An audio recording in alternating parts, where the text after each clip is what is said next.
Beth and I are on the bypath today, and it's about that time when the leaves are going to change, fall is approaching, or here, I guess. And so Mary Beth's going to talk to us a little bit about the leaves changing and how great Northeast Michigan is for the seasons. So we're really lucky living in Northeast Michigan. We have 4 different seasons to experience, and a lot of people really love summer, but they also really love to see the leaves change color in the fall, the flowers bloom in the spring, and the beauty of snow blanketing the earth in the wintertime. So we're fall is among us. We're on the edge of that. We haven't reached peak color time yet, but it's just around the corner. And it's one of those things where we see it every day and sometimes we take it for granted, but it really is amazing to be able to see the greenery around us change into these beautiful, vibrant reds and yellows and even purple sometimes. And we've been having pretty warm fall weather, so that's been great. Yeah, there's a lot of factors that go into how leaves change color. So do you want to go take a look at some leaves and check it out? Sure, let's go look at them. So Mary Beth, what causes the leaves to change color? Well, we know they do, but we don't really know, or sometimes we don't remember if we learned it in school, what causes it. We're familiar with chlorophyll, and that's what makes leaves green and other plants green. It's the energy production chemical in the leaf. So what else is going on in the leaf? Around the stem of the leaf where it meets the tree branch, there is another chemical called auxin, and that does not allow a certain barrier of cells to grow around the stem of the leaf. So it continuously supports the flow of sap, basically, in and out of the leaf vesicles so that it can maintain its beautiful chlorophyll green glow. Mm-hmm.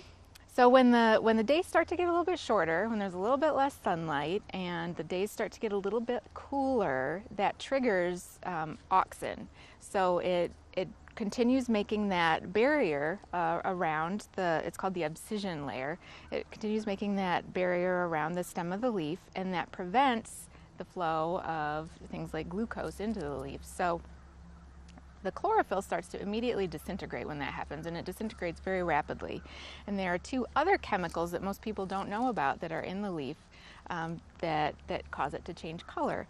So when the chlorophyll disintegrates, that allows, in certain trees, that allows carotenoids to shine through. Carotenoids are always in the leaf, and it causes the beautiful yellows and bronze and brown, so orangey colors. Yep. So chlorophyll disintegrates, carotenoids shine through in some leaves.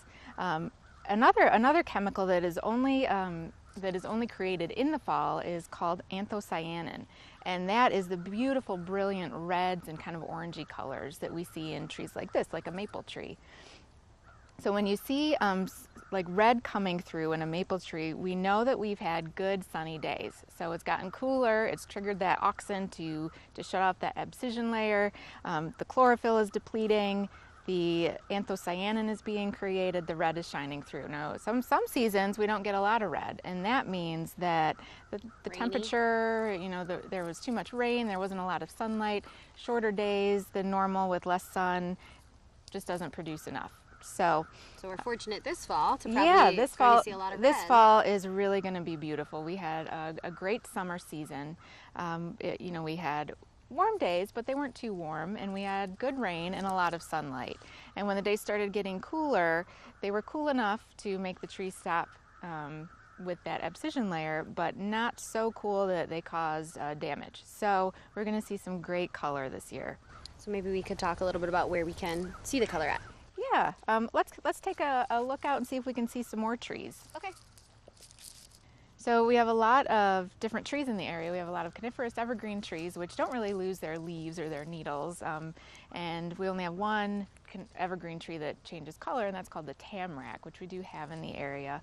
But most of our trees that change color are things like maples, aspen, oak, hickory, beech, those kinds of trees, which offer just a beautiful palette to view throughout the region. Now, if someone wanted to take a drive or take a long walk to go see all the leaves changing color, where would they go? Well, here in the city, along the city's bypath, it's a great place if you just want to walk or ride your bike. Lots of trees changing already along the bypath, along the river. It's beautiful. But if you want to go out, maybe make a day or an afternoon of it, pack a picnic lunch, and you can head out to Hubbard Lake area, do a loop around the lake. It's beautiful, hilly, you can see for miles. Head up to Posen, maybe shoot over to Rogers City, stop by the lighthouses on the way, and head back into town on US 23. there's really no way you can go wrong driving through the area to see the beautiful color. And well, those sound like some great places, so if changing fall color interests you, Northeast Michigan is the place to be.